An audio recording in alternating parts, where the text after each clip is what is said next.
amados hermanos. Entonces, reiteramos, estamos hablando de que este versículo 12 de 1 Timoteo capítulo 3, precisamente es uno de los pasajes que de alguna otra manera ha causado controversia a través de los tiempos, porque cada uno tiene sus diferentes posturas, ¿no? Por eso algo que queríamos hablar al comienzo, algo que queremos hablar al comienzo de esto es qué es lo que quiere decir Pablo al respecto, qué es lo que está mencionando. Sin embargo, mencionamos como introducción que el hecho de que la Biblia nos plantee la necesidad de conocer o de saber correctamente la vida familiar del diácono en el sentido de si es un buen testimonio o no, implica obviamente el hecho de que el diácono y su familia, o aquel que va a ser diácono y su familia, pues esté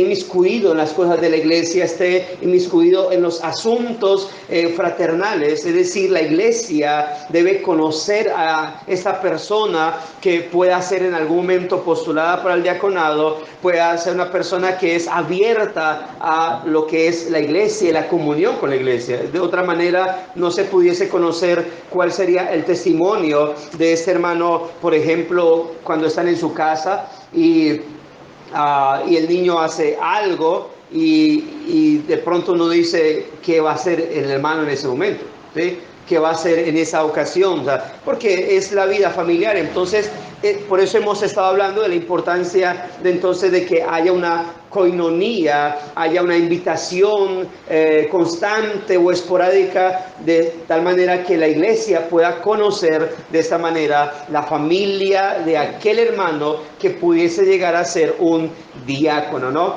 Ahora, por eso una pregunta reflexiva con la que cerramos hace 8 días fue para quienes van a ocupar a futuro el cargo de diáconos, es cómo sé que estoy viviendo el evangelio en mi hogar. Sin embargo, mencionábamos que también es una pregunta no exclusivamente para el diácono, sino para todos los cristianos, y por esa razón debemos examinarnos a la luz de la palabra de Dios y que sea ella la que nos muestre nuestros pecados, nuestras falencias, pero también nos permita ir al Señor rogándole por su misericordia y gracia abundante para que podamos modelar el evangelio en el seno de nuestro hogar. Obviamente jamás pudiésemos llegar al punto de decir, bueno, pues yo hasta este momento no daba testimonio en mi familia para ejercer el diaconado, pues ya para que damos testimonio. No, porque independientemente si el testimonio hasta el momento no da para poder cumplir los requisitos, en este caso del hogar, bueno, eso no implica que porque ya no se va a ejercer inmediatamente el diaconado, entonces no me importa mi hogar. Bueno, es un llamado, el arrepentimiento es un llamado a examinar nuestra vida. También implica el hecho de que, bueno, yo no cumplo ya los requisitos en ciertos puntos, entonces pues para mí no me toca eso. Bueno, hemos dicho al respecto que la razón por la cual tanto los pastores como los diáconos son llamados a ser ejemplares en su hogar es precisamente porque la iglesia los está observando para seguir el ejemplo de ellos. Ahora, obviamente uno dice, bueno, y cuando una iglesia, al principio, una plantación no tiene pastores, no tiene diáconos, ¿a quién ve para hacer ejemplos, para seguir un ejemplo? A la Escritura, lo que la misma palabra dice. Sin embargo, si hay diáconos, si hay pastores, entonces son sus patrones ejemplares y deben serlo de esa manera. Por eso la iglesia debe elegir de manera correcta sus pastores y sus diáconos. Por eso la iglesia no puede moverse simplemente por simpatías o porque lo ve sonriente siempre o porque solo se congrega, que es algo importante. La amabilidad es importante, el tener una vida congregacional es importante, pero se requiere el conocer un contexto de esos hermanos, o en este caso, como estamos hablando, del diaconado, para que se pueda decir, se cumplen los requisitos. Como hemos dicho, no es simplemente ni el pastor o el diácono simplemente decir, yo soy buen testimonio. Bueno, hermano, en lista. Yo soy buen, y hermano, ¿cómo te portas en tu casa? No, soy excelentísimo como esposo. Casi inigualable. Ok, listo. Entonces ya, postulado o lo pasamos inmediatamente. Es algo que la iglesia debe saber. Es algo que la iglesia debe observar. Debe observar cómo se dirige el hermano hacia su esposa, cómo se dirige el hermano, cómo habla con ella. Y son asuntos que, por eso, cuando dice la Biblia en cuanto a los pastores, no un neófito, y creo que también se aplica al diaconado, porque la forma o una manera en cómo vamos a poder conocer a alguien es a través de los tiempos. Ahora, si lleva 10 años y jamás yo sé cómo vive él, jamás he ido a su casa y no sé cómo es la relación, pues eso implica que hay un llamado a conocer un poco más la congregación.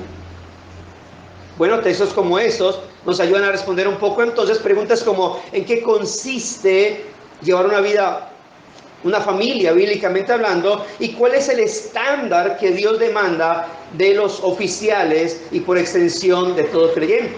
Nuevamente el texto, lo que dice, el texto base: los diáconos sean maridos de una sola mujer y que gobierne bien sus hijos y sus casas. Esto nos lleva entonces a tener en cuenta lo primero que está observando, o a lo cual llama el texto y que la iglesia debe tener en cuenta, y esa es la fidelidad matrimonial. Lo primero que el apóstol Pablo, bajo inspiración divina, le dice a Timoteo respecto a lo que la iglesia debe examinar en un candidato a oficial, en este caso diácono, lo mismo obviamente, ya lo sabemos, a obispo, en este caso a diácono, bueno, es que sea un hombre de una sola mujer, o como lo leemos en la Reina Valera, ¿no? Maridos de una sola mujer. Eso es debido a que, así como mencionamos, que la palabra griega para mujer también se puede traducir en contexto como esposa, lo mismo pasa con la palabra para marido. Se puede traducir como hombre, haciendo referencia a un hombre, o también un esposo o marido. Lo cual obviamente, y esto que hace referencia acá, cuando se habla de marido de una sola mujer, es un claro llamado a la fidelidad conyugal o matrimonial. Incluso note que la misma forma en que la Escritura demanda que los pastores o supervisores, obispos, sean maridos de una sola mujer, también de igual manera los diáconos deben ser maridos de una sola mujer. Ahora, ¿a qué se refiere esto? Y como mencionamos, este versículo también ha sido un tema de controversia, y por ello hay varias interpretaciones que se desprenden de esas palabras del apóstol Pablo. Y por ello vamos a observar brevemente, no a profundizar, pero sí a observar cada una de ellas, y obviamente de esta manera podamos observar cuál de estas es la más ajustada al contexto del pasaje y podamos determinar cuál sería la idea del apóstol Pablo en ese caso. Hay una primera postura que ha surgido, y es que Pablo está hablando en contra solamente de los polígamos, es decir, los que están casados con varias esposas. Algunos afirman que debido a la poligamia en aquel entonces había hombres que llegaban al cristianismo casados con varias esposas. Entonces, como eso no era bien visto por los creyentes, a ellos se les prohibía el diaconado, lo cual es decir que Pablo solamente entonces estaba hablando de que al diaconado no podían ir personas, hombres más bien, casados con varias mujeres. Y hay que decir que pudiese parecer una buena interpretación, pero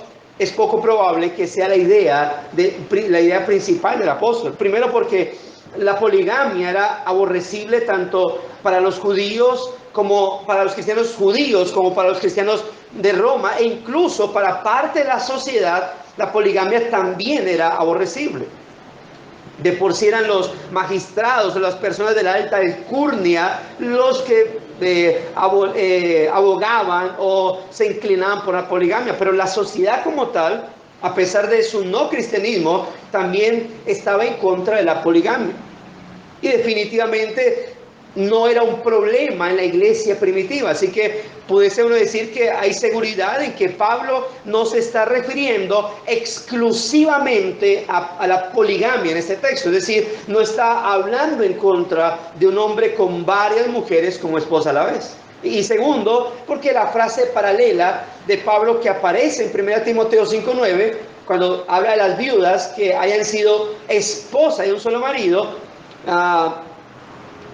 muestra no solo la claridad que tenía respecto al tema del matrimonio, sino que es la manera en cómo Pablo pues busca conectar las palabras. Por lo tanto, se puede afirmar que este no era un problema latente en la iglesia de Éfeso y que no era el caso o la idea principal que Pablo quería plantear. Es decir, Pablo no necesitaba clarificar que para ejercer el diaconado, pues tenían que estar casados solamente con una mujer y no con varios. Es decir, no era un problema dentro de la iglesia. Pablo no tenía que clarificar eso. Como que alguien hiciera la pregunta, este recién llegado es marido de muchas mujeres, no era un problema, no era una circunstancia como decir, uy, es un problema a seguir, a tratar, a ver qué pensamos. No era una problemática. Lo otro es que hay otra postura, y es que Pablo estaba en contra de los viudos. Una antigua interpretación de la frase marido de una sola mujer descalificaba para el cargo de anciano o diácono a cualquier hombre que se volviera a casar aún tras la muerte de su primera esposa. Entonces descalificaba. Incluso en un escrito antiguo, un comentario entre comillas bíblico conocido como el Ambrosiaster, dice esto al respecto. Dice: Dios decretó que un hombre debía tener una sola esposa con la que sería bendecido. Nadie que tenga una segunda esposa será bendecido, y lo hablaba en un contexto general. Ni siquiera la viudez era permitida. Ahora, si ignoramos la enseñanza bíblica general respecto al matrimonio, diríamos que este pensamiento parece tener a su favor la literalidad de la frase, maridos de una sola mujer. Ya, yo puedo interpretar literalmente que no se puede tener una segunda esposa, ni siquiera hablando de la viudez. Sin embargo, la Biblia, en el contexto general, en la enseñanza general del matrimonio, no prohíbe a los viudos unas segundas nupcias. Claramente la enseñanza bíblica indica que el matrimonio es disuelto a causa de la muerte de alguno de los dos cónyuges. Ahora, la propia frase no indica claramente si se refiere a una esposa en toda la vida, o a una esposa en el momento de la consideración de un hombre para el cargo. Y por esas razones, un viudo que se vuelve a casar puede seguir siendo considerado como marido de una sola mujer. Incluso cuando el texto plantea el que sea marido, bueno, ese verbo está en un presente, es un imperativo, pero está en un presente.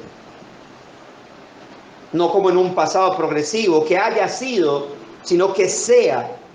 Pero en el contexto, como lo dijimos, la Biblia permite que aquellos que han enviudado puedan retomar una vida matrimonial. Ahora, eso obviamente hay que decir esto, es algo a consideración de la persona viuda. Alguna vez conocí a un anciano que él enviudó muchos años, y él decía palabras muy bonitas que la verdad lo llevan a confrontación a uno, porque le preguntaban los pastores amigos de alrededor que por qué no se había vuelto a casar. Él dijo: no, porque no creo que ninguna mujer pueda reemplazar a mi esposa. Bueno, silencio, porque es respetable y es de admirar. Algunos han enviudado y se han vuelto a casar. Bueno, hay el caso muy cercano de una mujer que iba a fallecer y le dijo a su esposo: mira, no quiero que te quedes solo. Cuando yo fallezca, después de un tiempo, quiero que te cases con esta hermana. Y oh sorpresa, se casó con esta hermana. Es un caso bastante conocido. Bueno, ya es asunto, ¿no? Uno en esos temas no ha de meterse, ¿no? Igual Pablo le llama a las viudas jóvenes, que les dice: cásense. Él no dice: no, respeta la memoria de tu marido, jamás. Le dice: cásense. Así que es un deber, es una decisión personal que alguien quiera retomar eso. Eso es para hacer un comentario al respecto, ¿no? Así que Pablo, bueno, el punto es que Pablo no está hablando aquí en contra de los viudos, ¿no? No está hablando de la poligamia, es algo muy claro como que la idea, para que la idea central de Pablo sea la poligamia, y tampoco está hablando de los viudos que se vuelven a casar. Ahora, si ignoramos entonces, bueno, perdón, ahora el tercer punto es que Pablo está en contra de los divorciados. Otra interpretación de la frase marido de una sola mujer excluye a un hombre que se haya divorciado y vuelto a casar, y esto obviamente lo excluye de poder ser anciano o diácono. Y reitero, creo que también es uno de los grandes conflictos y controversias que hay al respecto. Si el divorciado, pero no a causa de viudez, digo, el que se volvió a casar, pero no a causa de viudez, sino de divorcio, si puede o no ejercer otra vez, o si puede o no ejercer el ministerio, o incluso si su esposa, de pronto esta mujer lo deja, lo abandona, y él queda y pide el divorcio y le corresponde divorciarse porque tal vez ella lo abandonó, se apartó del evangelio, se fue con otro. Algunos, carambas.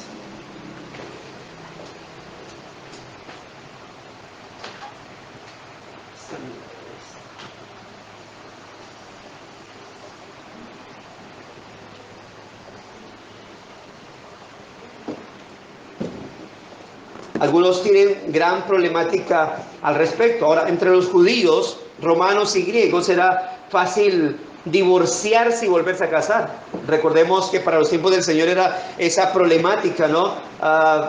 Con facilidad daban carta de repudio. Obviamente era muy exclusivo de los hombres, ¿no? No me gustó, no me pareció, carta de divorcio, y entonces me vuelvo otra vez a casar. Y era muy particular, y por eso no sería imposible que 2 o 3 mujeres que habían estado casadas con el mismo hombre estuvieran vivas en ese momento.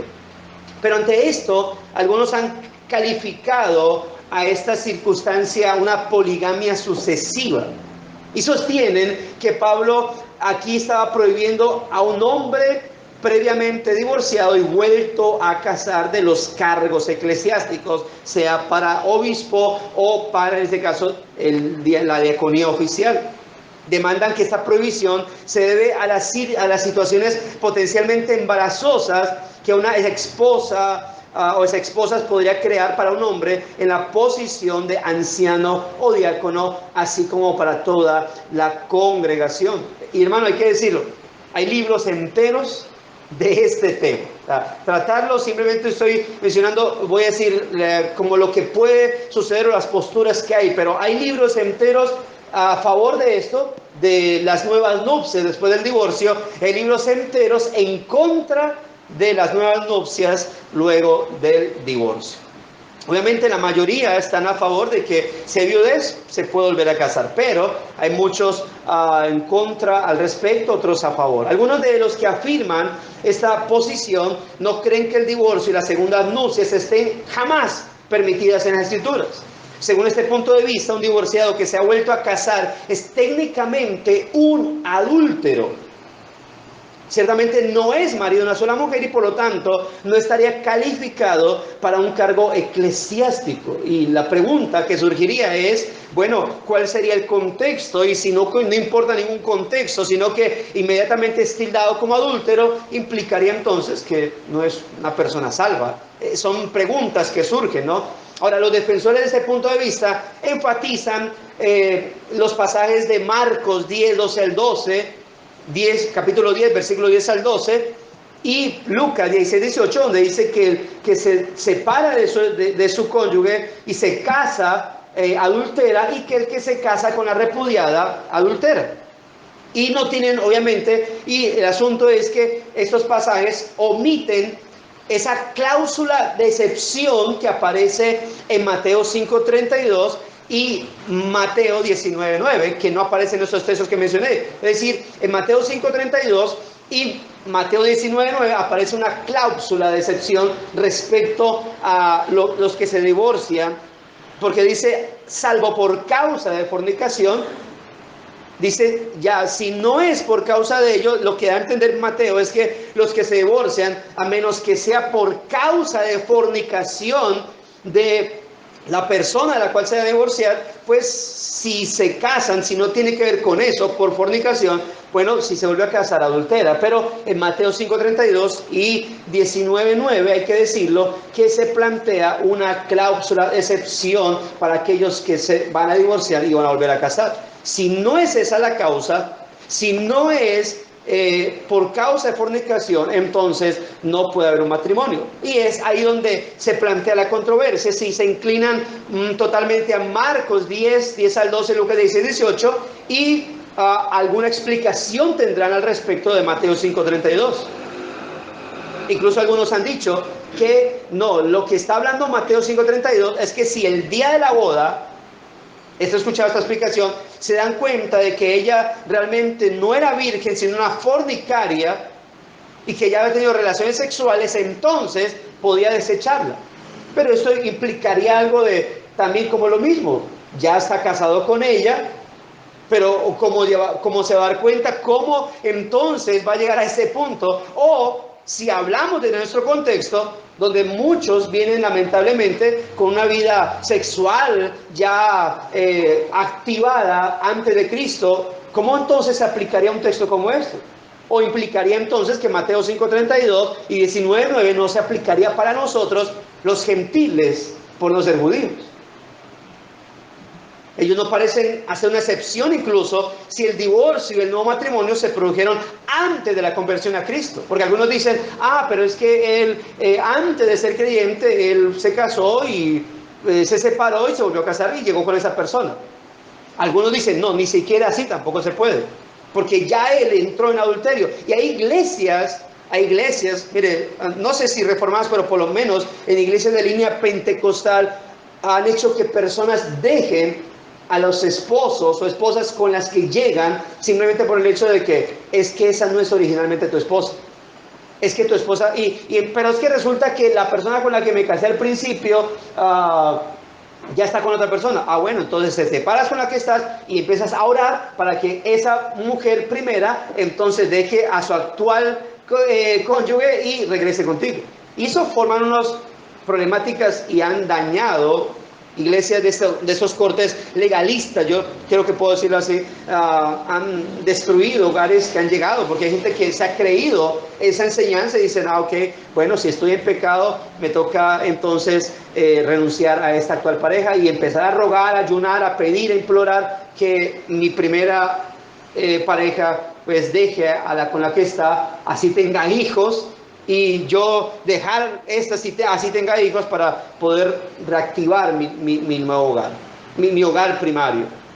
Por eso es un tema bastante controversial y reitero, pero algunos estamos a favor de por ejemplo, sin entrar a profundizar, creo en la cláusula de excepción que aparece en Mateo 5:32 y Mateo 19:9, pero algunos no lo hacen. La mayoría de los estudiosos de las Escrituras consideran que existen motivos bíblicos para la disolución de un matrimonio y para el divorcio en los casos de infidelidad matrimonial y abandono por parte del cónyuge incrédulo. Incluso uno hoy en día pudiese hacer referencia, hay cónyuges, en el caso más que todo de los varones, que no se quieren separar, son incrédulos, no se quieren separar de esta esposa, pero son maltratadores, son golpeadores, y entonces como que no pudiese separarse de esas personas. Pero yo creo que hay un permiso para nuevas nupcias cuando el cónyuge victimario ha caído en un adulterio sin reversa o en una fornicación, en algunos casos homosexualismo, o tal vez abandona a su cónyuge por otra persona, se va, no vuelve, o estando dentro es una persona maltratadora. Creo que en esos casos esta persona puede divorciarse, incluso volverse a casar. Pero es un tema de estudiar a profundidad, ¿sí?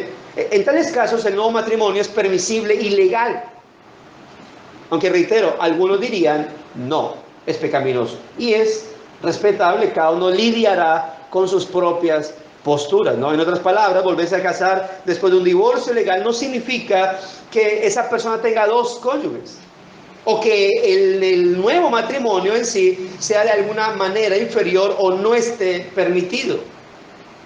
Si los ancianos de la iglesia opinan que la Biblia prohíbe todo divorcio y nuevo matrimonio, pueden prohibir entonces que los hombres que se han divorciado se presenten como candidatos a los cargos de la iglesia.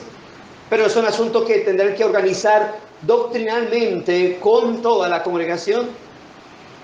Sin embargo, si los ancianos entonces piensan que el divorcio y las segundas nupcias son bíblicamente permisibles en ciertos casos, entonces un candidato previamente divorciado y vuelto a casar puede ser considerado candidato. Obviamente, reitero, teniendo un especial estudio del caso y cuidado en su examen, tal como lo dice 1 Timoteo 3:10. Sean sometidos a prueba primero.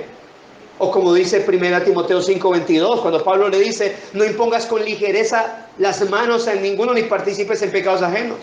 Toda persona que va a ser opcionada al ministerio, sea del obispado o el diaconado, debe primero ser observada, se debe conocer.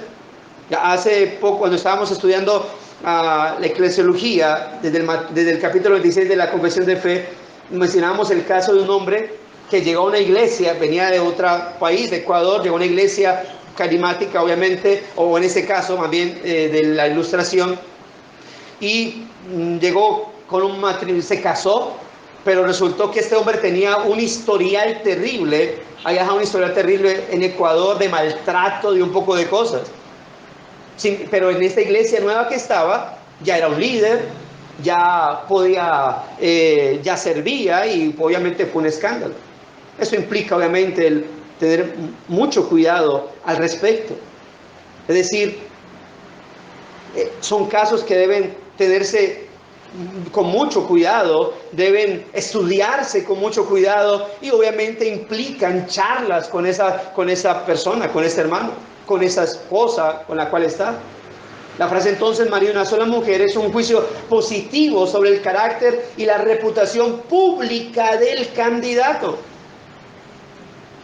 Por lo tanto, cuando un hombre es considerado para un cargo eclesiástico, las preguntas sobre su anterior divorcio, si así ha pasado, y nuevo matrimonio, deben ser delicadamente examinadas a la luz de las Escrituras. Él debe demostrar que al volverse a casar, vive de una forma honrada, lo suficiente como para que quede claro que está en un matrimonio estable y que demuestra los rasgos de un hombre de una sola mujer. Pero hay que examinar eso. Si llega a nuestra congregación un hombre, no, yo he tenido 4 matrimonios. Ya, llegó al cristianismo y se convirtió. Bueno, hay que estudiar el caso. Hay que observarlo muy bien. Aún, y si pasa dentro de la congregación, el caso debe ser estudiado de manera minuciosa. Porque, como hemos dicho, cuando uno habla de un caso como esos, o observa a un hombre casado en la congregación, en la iglesia local, en el culto de la adoración pública, es muy fácil ser creyente. Demasiado fácil. Levantar las manos, cerrar los ojos, cantar, mirar al predicador, tal vez tomar apuntes, hacer que tome apuntes. Es muy fácil decir, soy creyente. Pero debo conocer su casa, debo conocer su familia. Debo hablar, en el caso de, si hablamos de candidatos y ya la iglesia lo ve como posibles, bueno, ¿quién es este hermano como padre, como esposo? ¿Qué dice su esposa de él? ¿Qué dicen sus hijos de él? Él debe demostrar, reitero, que al volverse a casar, si es que tiene un nuevo matrimonio, vive de una forma honrada, lo suficiente como para que quede claro que está en un matrimonio estable y demuestra los rasgos de un hombre de una sola mujer. En una congregación había un hermano que estaba postulado para el diaconado, estaba con su esposa.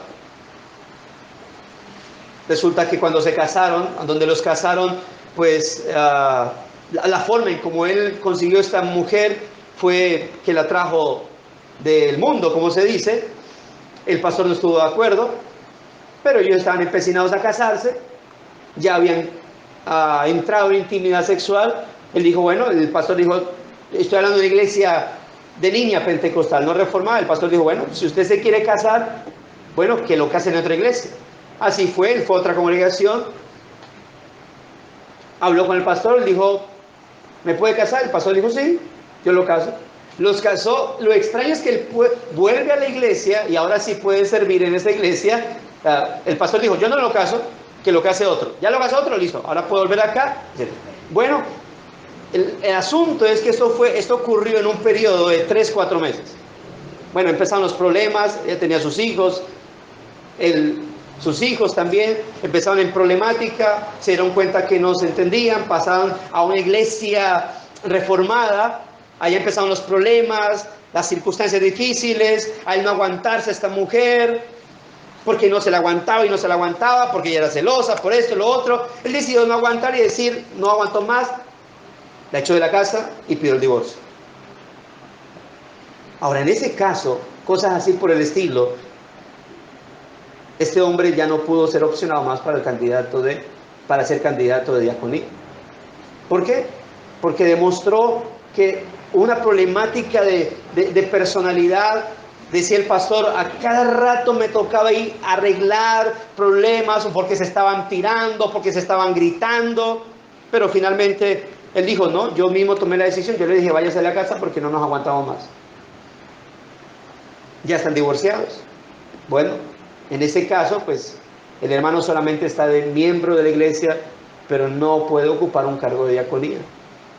Porque en cuanto a testimonio, mostró obviamente no tener ciertos requisitos o ciertas características para poder ser un hombre ejemplar.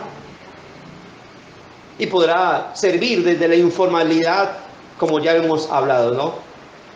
Si cuestiones matrimoniales tan delicadas como el divorcio y las segundas nupcias no son investigadas honestamente por el obispado, y hay que decirlo, en conjunto con la membresía, entonces existe un riesgo potencial de pérdida de credibilidad, chismes, murmuraciones mal informadas y conflictos dentro de la iglesia.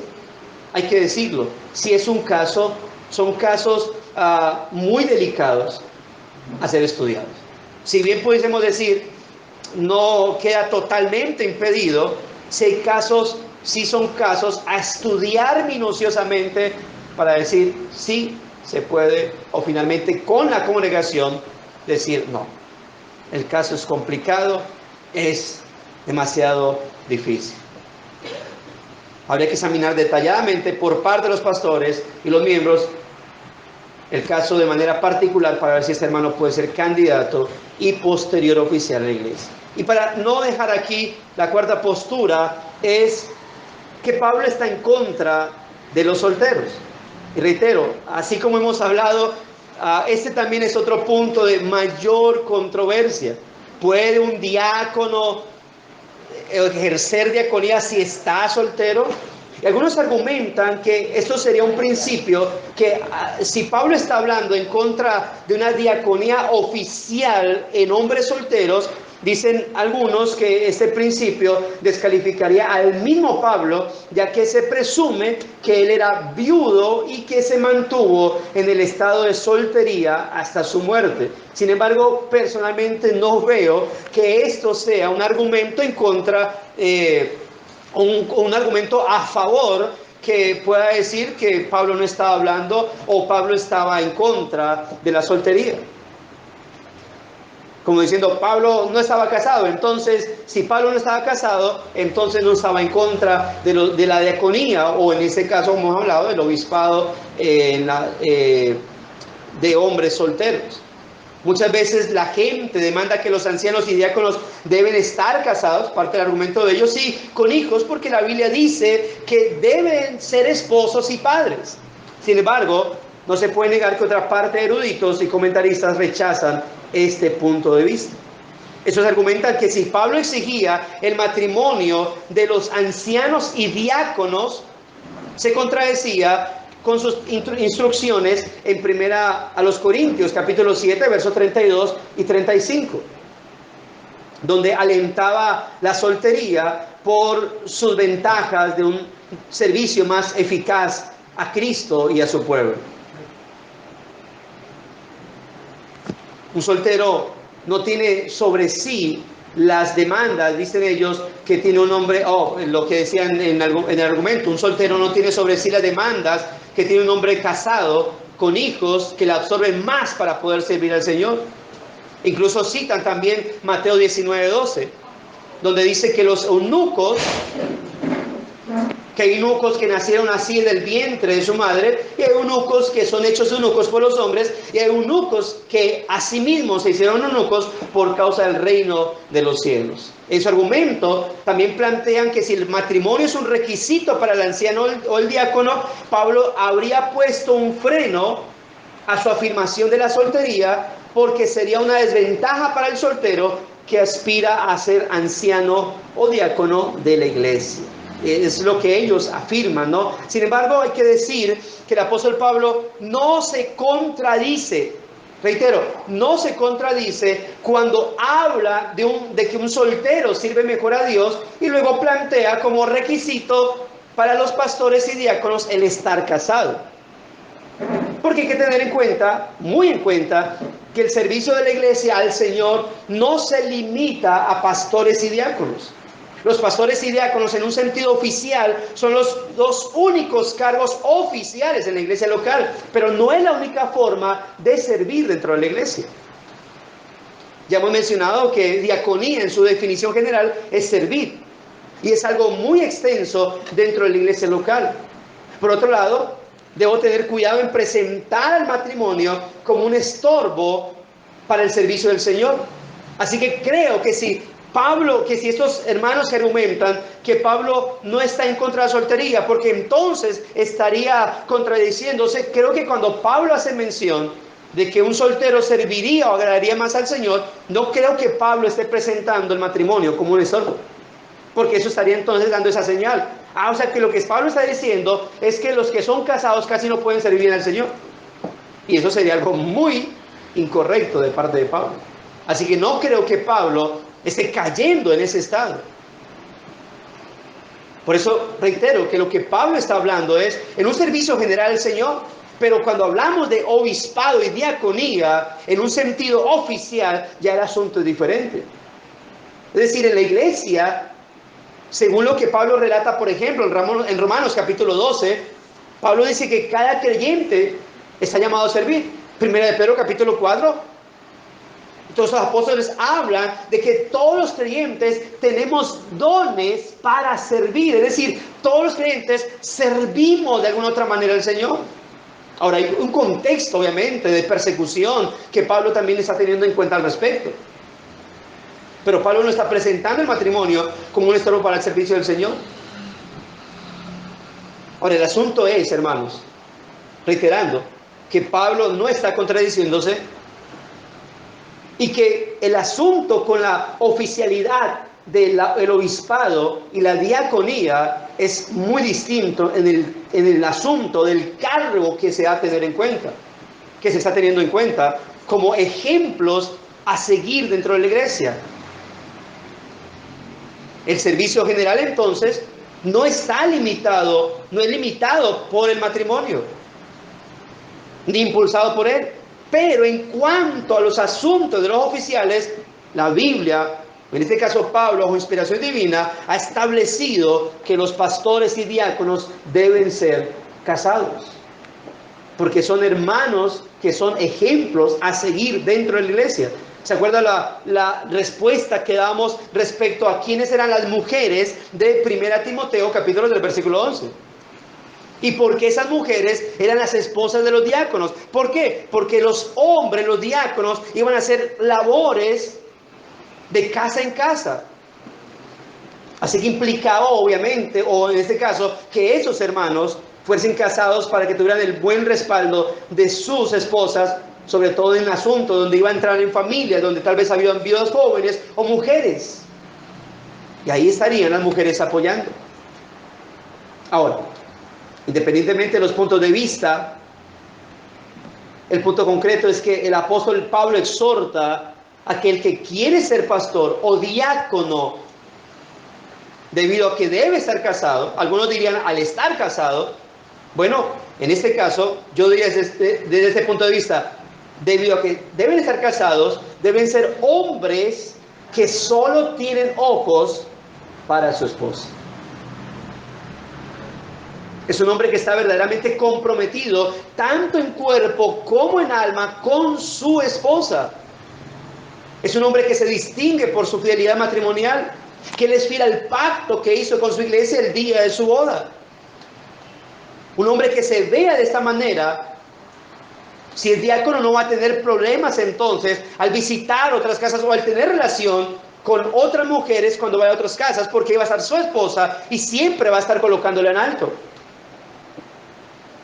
Es un hombre comprometido con los votos delante del Señor y delante de los hombres. Es un hombre que se caracteriza por su fidelidad a su esposa, fidelidad en el matrimonio, que Pablo y nuestro Señor, o nuestro Señor y en este caso Pablo, bajo inspiración definen como una sola carne. Así que lo que sí es ciertísimo es que este es el fundamento sólido del matrimonio bíblico y no solo obviamente una característica para los oficiales de la iglesia, lo que hemos dicho. El hombre cristiano debe ser un hombre y una sola mujer, solo que en este caso sí los obispos y ahora que estamos hablando de los diáconos, pues van a ser ejemplos a seguir al respecto. De tal manera que si un creyente se pregunta dentro de la iglesia, ¿cómo puedo yo ser un buen esposo? Van a tener dos ejemplos a seguir: sus pastores y sus diáconos.